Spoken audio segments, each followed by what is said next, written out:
कौन हो आप और किसी काम को आप कितनी गहराई से करते हो ये मैं नहीं जानता, लेकिन मैं इतना जानता हूँ कि कामयाबी का राज 100% है। आपको जो पाना है, जो बनना है, बस उस चीज़ के लिए आपको खुद का 100% देना होगा, जो आपने अपनी पूरी जिंदगी कभी दिया ही नहीं।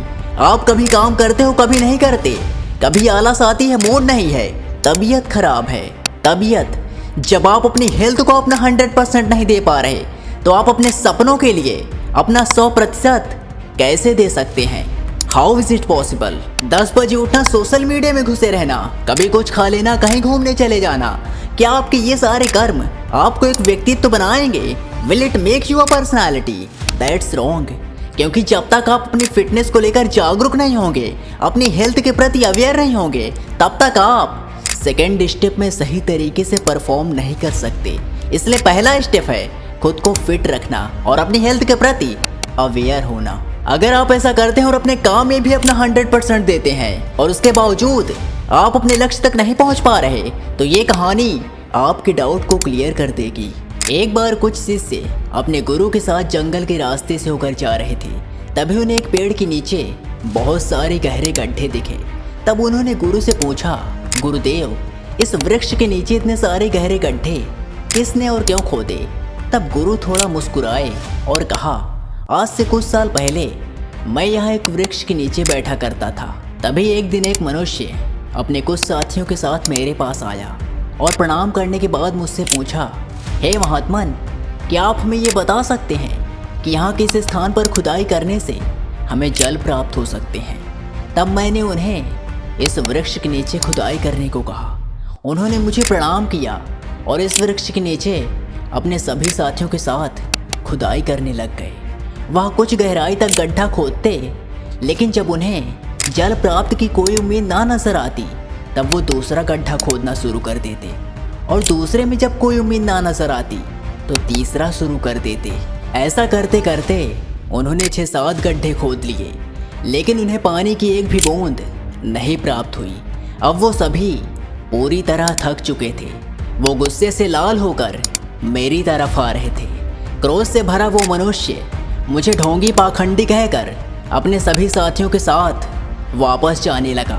तब मैंने उसे आवाज़ लगाकर बुलाया और कहा, मुझे तुम्हारे क्रोध का कारण पता है, लेकिन तुम्हें जल ना प्राप्त होने का कारण मैं नहीं, तुम्हारी बेवकूफ़ियत है, जिसने तुम्हें इन 5 चीज़ों को समझने से रोक दिया।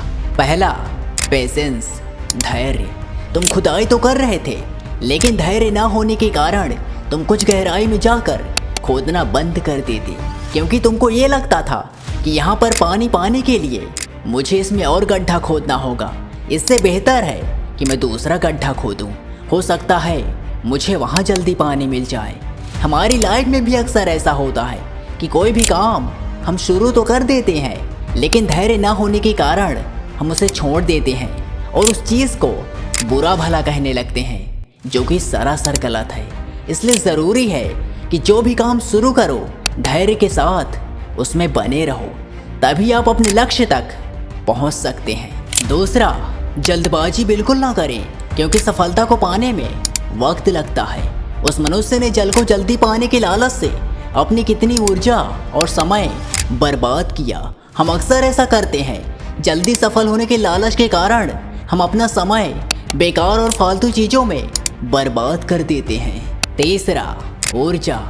गुरु ने उस मनुष्य को समझाते हुए कहा, तुमने जितनी ऊर्जा इन 7 गहरे गड्ढों को खोदने में लगाई है, अगर इतनी ऊर्जा तुम सिर्फ एक गड्ढे को ही खोदने में लगा देते, तो तुम अपने मकसद में कामयाब हो जाते। हर इंसान को भी अपनी ज़िंदगी में यही लगता है कि मैंने जितनी ऊर्जा इस काम को करने में लगा दी, अगर मैं उसे कर लेता तो आज मैं कुछ और होता। और उनकी इसी सोच के कारण वो अपनी ऊर्जा को यहाँ वहाँ बदलते रहते हैं और बाद में उनके हाथ कुछ नहीं लगता। चौथा, मेहनत। हे मनुष्य, तुमने मेहनत तो की है, लेकिन तुमने अपने लालची मन को धैर्य की डोर से नहीं बांधा, जिस वजह से तुम्हारी मेहनत भी व्यर्थ चली गई। हमारी मेहनत तभी रंग ला सकती है जब हम बिना रुके धैर्य के साथ मेहनत करते जाएं। पांचवा, दिशा। हे मनुष्य, तुमने मेहनत की है, अपना समय दिया है, लेकिन तुम्हारी ऊर्जा एक गड्ढे से निकलकर दूसरे गड्ढे में लगने के कारण तुम्हारी ऊर्जा की दिशा निरंतर बदलती रही, जिस कारण तुम अपने लक्ष्य तक नहीं पहुंच सके। सूर्य की किरणें कागज को तब तक नहीं जला सकती जब तक लेंस की मदद से उन्हें एकत्रित ना किया जाए। यानी कि बार बार अपनी ऊर्जा की दिशा बदलने से आपको लक्ष्य की प्राप्ति नहीं होगी। इसलिए पहले दिशा सही चुने और फिर उस दिशा में अपनी समग्र ऊर्जा लगाएं। यही है कामयाबी का नियम। पहला, धैर्य। दूसरा, जल्दबाजी नहीं। तीसरा, अपनी ऊर्जा को लगाना। चौथा, मेहनत।